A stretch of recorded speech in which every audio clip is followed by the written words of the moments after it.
Hey friends, welcome back to my YouTube channel.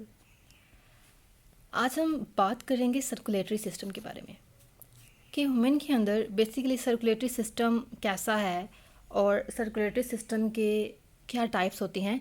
तो आज हम सर्कुलेटरी सिस्टम का इंट्रो बेसिकली डिस्कस करेंगे। ठीक है, तो सबसे पहले कि सर्कुलेटरी सिस्टम बेसिकली होता क्या है। तो एक ऐसा system in which fluid circulates from one part two other part of body. तो एक ऐसा सिस्टम जिसके थ्रू जो है कोई भी फ्लूइड जो है बॉडी का, वो बॉडी के एक पार्ट से दूसरे पार्ट तक जो है वो पास करता है, या फिर सिस्टम के अंदर फ्लूइड जो है वो सर्कुलेट करता है। तो उस सिस्टम को बोलते हैं कि ये सर्कुलेटरी सिस्टम है। जैसे हमारी बॉडी के अंदर जो है वो कुछ प्रोटीन्स जो हैं वो एक पार्ट से दूसरे पार्ट जाएंगी, हार्मोन्स जो हैं वो मूव करते हैं, तो वो किस सिस्टम के थ्रू करते हैं, तो उस सिस्टम को कहते हैं सर्कुलेटरी सिस्टम। अब यहाँ पे आता है कि हमारे पास इस स्टडी को क्या कहते हैं।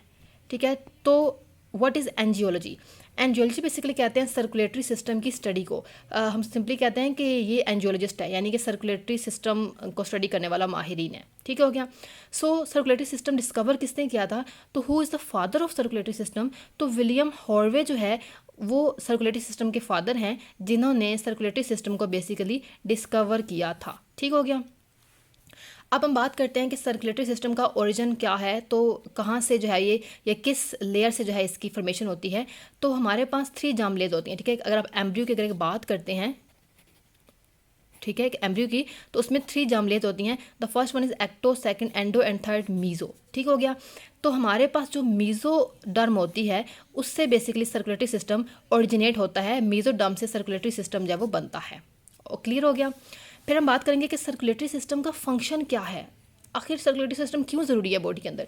तो इसलिए कि हमारी बॉडी में प्रेजेंट जो न्यूट्रिएंट्स होते हैं, जो जस्ट सपोज हमने इनटेक किए और इनटेक होने के बाद वो ब्लड के अंदर एब्जॉर्ब होंगे, तो उनके ट्रांसपोर्ट के लिए सर्कुलेटरी सिस्टम जो है अभी इंपॉर्टेंट होता है। अगर सर्कुलेटरी सिस्टम ना होता तो न्यूट्रिएंट की ट्रांसपोर्ट भी ना हो पाती। वेस्ट रिमूवल, अब बॉडी के अंदर से जो वेस्ट रिमूवल होना होता है, तो वो भी ब्लड, यानी कि ब्लड फिल्टर होता है किडनी के अंदर जाके, तो उसमें से यूरिन जो है वह एक्सट्रैक्ट होता है। तो इसलिए वेस्ट रिमूवल के लिए भी सर्कुलेटरी सिस्टम इंपॉर्टेंट है।